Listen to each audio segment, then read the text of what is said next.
നമസ്കാരം. ഇതിൽ പറയുന്നത് ദേശദേവതകളെ കുറിച്ചിട്ടാണ്. അവരുടെ ഒരു അനുഗ്രഹം നമുക്ക് എങ്ങനെ ശ്രദ്ധിക്കൂ.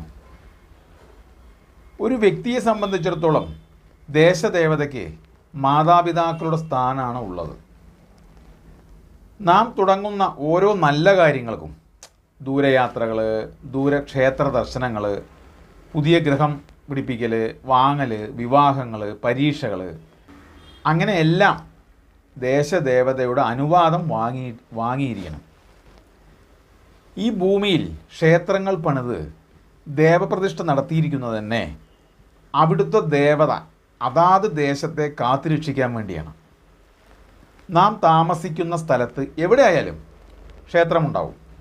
അപ്പോൾ ആ ദേശത്തിലെ സകല സമ്പത്തുകളെയും ജീവജാലങ്ങളെയും കാത്തുരക്ഷിക്കാൻ വേണ്ടിയാണ് ഈ ദേവതാ സാന്നിധ്യം കുടികൊള്ളുന്നത്.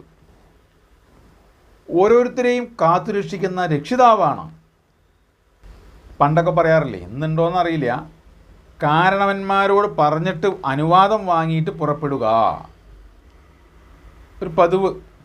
അപ്പം കാര്യങ്ങൾ ശുഭമായി ഭവിക്കണമെങ്കിൽ അവരുടെ അനുഗ്രഹം വേണത്രേ. ശരി തന്നെയാണല്ലോ. അതിനാൽ ഒരു ദേശത്തിരുന്ന് എന്ത് കാര്യം ചെയ്യണമെങ്കിലും ദേശദേവതയുടെ പ്രീതി ആവശ്യമാണ്. ദൂരദേശത്തുള്ള മഹാക്ഷേത്രത്തിൽ എത്ര വലിയ വഴിപാട് നടത്തിയാലും ദേശദേവതാ പ്രീതി സിദ്ധിച്ചില്ലെങ്കിൽ കഷ്ടം എന്നേ അനുഭവത്തെക്കുറിച്ച് പറയാൻ പറ്റുള്ളൂ.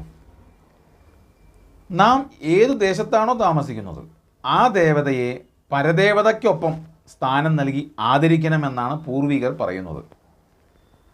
അവനവൻ താമസിക്കുന്ന ദേശത്തിൻ്റെ കാവലാളായ ദേവതയുടെ അനുവാദവും അനുഗ്രഹവും ഓരോ കാര്യത്തിനും അർച്ചനാദി സേവയാൽ ഓരോരുത്തരും സ്വന്തമാക്കുക.